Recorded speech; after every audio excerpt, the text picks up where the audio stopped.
కాకినాడ వేదికగా జై భీమరావు భారత పార్టీ అధ్యక్షుడు జడ శ్రావణ్ కుమార్ కూటమి ప్రభుత్వంపై తీవ్ర విమర్శలు గుప్పించారు. డిప్యూటీ సీఎం పవన్ కళ్యాణ్ లక్ష్యంగా సంచలన వ్యాఖ్యలు చేశారు. పిఠాపురం నియోజకవర్గంలో దళితులపై జరుగుతున్న దాడులపై పోలీసులు నిర్లక్ష్యంగా వ్యవహరిస్తున్నారని, అధికారులపై పవన్ కళ్యాణ్ ప్రభావం కనిపిస్తుందని ఆరోపించారు. ఒకే సామాజిక వర్గానికి కొమ్ము కాస్తూ బాధితులకు అన్యాయం చేస్తున్నారని మండిపడ్డారు. సీఎం చంద్రబాబు కూడా కేసుల నుంచి అడ్డదారిలో తప్పుకునే ప్రయత్నం చేస్తున్నారని, ప్రజల పక్షాన తాము న్యాయ పోరాటం చేస్తామని శ్రవణ్ కుమార్ స్పష్టం చేశారు.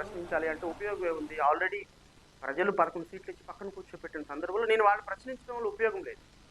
2029లో రాష్ట్రంలో అధికారం అయితే మారాల్సిన ప్రభుత్వం వేసిన రోడ్లకు 2026వ సంవత్సరంలో కూడా మనందరికీ తెలుసు, మన హిందూ ధర్మంలో కానీ, క్రిస్టియన్ ధర్మంలో కానీ, ముస్లిం ధర్మంలో కానీ బ్రతికున్న మనిషి కంటే చనిపోయినటువంటి వ్యక్తికి మనం అత్యంత గౌరవిస్తాం.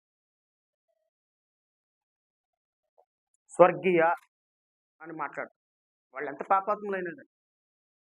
చనిపోయినటువంటి వ్యక్తికి మనం, తిరిగి రాని లోకాలకు వెళ్ళినటువంటి వ్యక్తికి మనం అత్యంత ప్రాధాన్యత ఇచ్చేటువంటి సమాజం మన హిందూ సమాజం, మన భారతీయ సమాజం. సరే, ఫర్గెట్ అబౌట్ ఆ ఎస్సీ ఎస్టీ సప్లాన్ నుంచి రోడ్డు వేసారా, లేకపోతే జనరల్ ఫండ్స్ నుంచి రోడ్డు వేసారా అనేది కాసేపు పక్కన పెడతాం. నేను పొద్దున్నే కాకినాడ వచ్చి ఒక హోటల్లో దిగా. దానికి 6,000 రూపాయలు. ఈ 6,000 రూపాయల్లో 1,800 రూపాయలు గవర్నమెంట్కి ట్యాక్స్.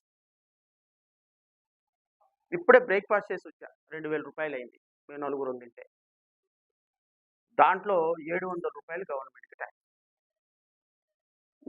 మీడియా మిత్రులు, మీడియా సోదరులు మీరందరూ సబ్బు కొంటారు, పిల్లలకి టూత్పేస్ట్లు కొంటారు, ఇంట్లో సరుకులు కొంటారు. మీరు కొన్న ప్రతి వస్తువు మీద 20 రూపాయలు 30 రూపాయలు గవర్నమెంట్ 20% ట్యాక్స్ తీసుకుంటారు. మీ అందరూ ఏ కమ్యూనిటీ అండి? నేనే కమ్యూనిటీ అండి? ముస్లిం కాబట్టి 10 రూపాయలు తక్కువ, క్రిస్టియన్ కాబట్టి 10 రూపాయలు ఎక్కువ, బ్రాహ్మణ్ కాబట్టి 10 రూపాయలు తక్కువ, కమ్మ కాబట్టి 10 రూపాయలు ఎక్కువ అనే ట్యాక్స్ ఉందా? ట్యాక్స్ అందరికీ సమానం. ప్రతి రూపాయి మీ దగ్గర నుంచి కలెక్ట్ చేస్తున్నారు. మీ దగ్గర నుంచి కలెక్ట్ చేసి, నా దగ్గర నుంచి కలెక్ట్ చేసిన డబ్బులతోనే కదా రోడ్లు వేసింది. ఈ రోడ్డు మీద మరి ఎవరు నడవాలి? ఎవరు నడవాలండి? ఏ కులం వాళ్ళు నడవాలి? ఏ సాంప్రదాయం వాళ్ళు నడవాలి? ఏ అగ్రహారం వాళ్ళు నడవాలి? ప్రభుత్వం వేసిన రోడ్లు open space, meant for all public. ఒక కమ్యూనిటీ, ఒక సామాజిక వర్గం చనిపోయినటువంటి వ్యక్తిని మా వీధి గుండా మీరు తీసుకొని వెళ్ళటానికి లేదు అంటే మీ వీధి మా వీధి ఏంటంటే అది ప్రభుత్వం రోడ్డు. సరే, కాసేపు పక్కన పెడదాం. ఎస్సీ ఎస్టీ సప్లాన్ నిధుల నుంచి చేస్తే ఎస్సీ ఎస్టీలే నడవాలని ఉంటారు కాదు కదా. ఎస్సీ ఎస్టీ సప్లాన్ నిధులతో కొన్ని వందల ప్రోగ్రాంలు జరుగుతున్నాయి. ఎస్సీ ఎస్టీ సప్లాన్ నిధులతో కొన్ని వందల రోడ్లు వేస్తున్నారు, ట్యాంకులు కడుతున్నారు. అంత మాత్రం చేత అది మిగతా కులాలు ఉపయోగించకూడదని కాదు కదా. ఒక చనిపోయినటువంటి వ్యక్తి ఒక రోడ్డు గుండా వెళుతుంటే అడ్డగించి, గొడవపడి, కొట్టి, చివరికి పొలాల్లో గుండా, మోకాల్లోతు బురదలో గుండా సమాధుల్లోకి తీసుకువెళ్ళవలసినటువంటి పరిస్థితి ఈ రాష్ట్రానికి స్వయంగా మార్పు తీసుకొస్తాను అన్న చెప్పినటువంటి పవన్ కళ్యాణ్ పార్టీలో, జనసేన పార్టీ యొక్క ఎమ్మెల్యే ప్రాతినిధ్యం వహిస్తున్నటువంటి నియోజకవర్గంలో జరిగితే ఎందుకు పవన్ కళ్యాణ్ స్పందించటం లేదు అని జేపీపీ పార్టీ చాలా స్పష్టంగా ప్రశ్నించింది.